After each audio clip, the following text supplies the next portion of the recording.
Salut à toi, petit ours brun. Alors aujourd'hui, on va faire un petit bilan sur les signes pour le calcul littéral.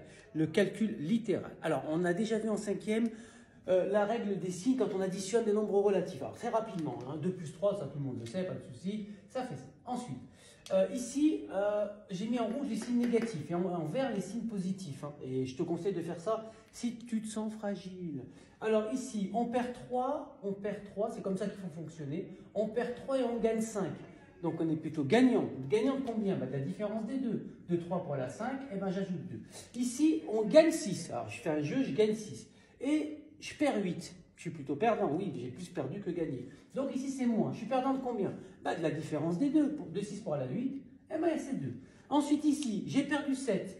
Et j'ai encore perdu 3. J'ai perdu énormément. Donc j'ai perdu déjà, c'est un signe de moins. J'ai perdu la somme des nombres sans les signes. Donc j'ai perdu 10. Voilà un petit rappel pour addition, soustraction. Soustraction, ça marche de la même manière. Ensuite, quand on fait la multiplication, je te propose des petits smileys qui vont t'indiquer rapidement quel signe on doit utiliser. Donc ici, on a un bonhomme. Quand les yeux sont pareils, il est content. Il est content, ça veut dire qu'il est positif. Donc le premier smiley, il est positif. Donc quand on multiplie deux nombres positifs, le résultat est positif, c'est assez logique. 5 fois 2, ça fait 10. Ensuite, quand on multiplie de nombres négatifs, le résultat est aussi positif. Moins 5 fois moins 2, ça fait plus 10. Parce que les yeux sont pareils ici. Ensuite, le smiley n'est pas content quand les yeux ne sont pas pareils. Là. Il a une espèce de pansement. Là. Donc ici, quand on multiplie deux nombres de signes contraires, le résultat est négatif. Que ce soit le premier ou le deuxième nombre, les deux résultats sont négatifs. Voilà, ça, il faut vraiment que tu le mémorises dans ta tête. N'hésite pas à refaire cette petite carte mentale sur les signes pour jamais te tromper par rapport aux signes. Ensuite, on va regarder au niveau des parenthèses. Alors, les parenthèses, c'est très simple. Quand on a un signe plus, pas de souci. Signe plus, il n'y a pas de danger. Il y a un danger quand on a un signe moins. Donc ici, on a un signe moins. Que cela ne tienne. Il y a une règle très très simple que tu vas faire. Quand on a un signe moins, qu'est-ce qu'on fait? On cache le signe moins avec sa main. On réécrit le X, il n'est pas concerné par la parenthèse. Je cache le signe moins, je réécris bien sûr X.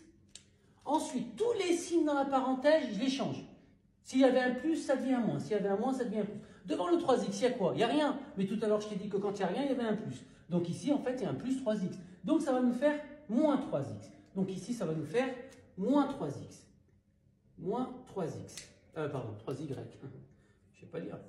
Et donc ici, il y a un plus, donc ça devient un moins 8. Et là, il y a un moins, ça devient un plus de z.